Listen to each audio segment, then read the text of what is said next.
ধন্যবাদ। সংগ্রামের উপস্থিতি এর পর্যায়ে বক্তব্য রাখবেন বাইরাকান্দি উপজেলা যুব অধিকার পরিষদের সংগ্রামী সভাপতি জনাব মোহাম্মদ আব্বাস আলী।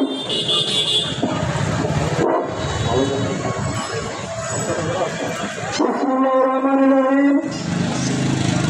আজকে এখানে উপস্থিত হচ্ছে প্রথম অন্যতম নেতা 26 গণবিপ্লবের অন্যতম নেতা বাংলাদেশ গণ অধিকার পরিষদের সম্মানিত সভাপতি। তার উপর কথিত সন্ত্রাসী আক্রমণ হচ্ছে। সন্ত্রাসী দলের আক্রমণের প্রতিবাদে আজকে রাজবাড়ী জেলার যুব অধিকার পরিষদের উদ্যোগে আজকের এই প্রতিবাদ মিছিল।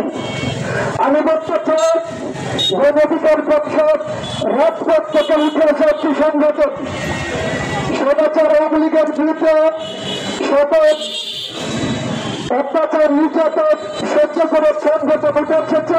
এই সংগঠনের কারো ছত্র সেদিন অতএব সরকার আওয়ামী লীগের বিরুদ্ধে আন্দোলন সংগ্রহ করে উঠেছে একটি সংগঠন। এই বিভিন্ন বিরুদ্ধে সামান্য প্রতিবাদ করে সন্ত্রাসী হামলার মতনে দাবিয়ে রাখা যাবে না।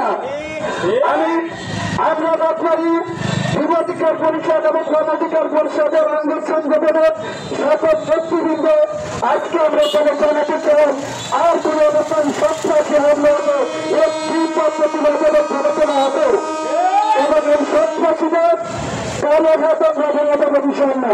ধন্যবাদ সকলকে। ধন্যবাদ। সংগ্রামের উপস্থিতি এই পর্যায়ে বক্তব্য রাখবে রাজবাড়ী সদর উপজেলা যুব অধিকার পরিষদের বিপ্লবী সাধারণ সম্পাদক বাদক মল্লিক।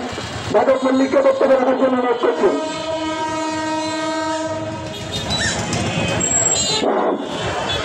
বিসমিল্লাহির রহমানির রহিম।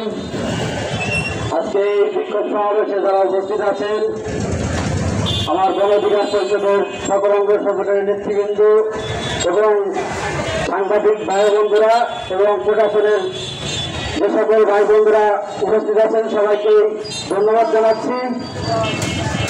আজকে অনেক কষ্টের সাথে বলতে হয় 5ই আগস্টের পরে আমাদের নেতা জনাব নুরুল হক নূর তাকে অবরুদ্ধ করে এবং তার যারা নেতাকর্মী আছে তাদেরকে অবরুদ্ধ করে তাদেরকে ভয় দেখিয়ে তাদের গায়ে হাত তোলা হয়।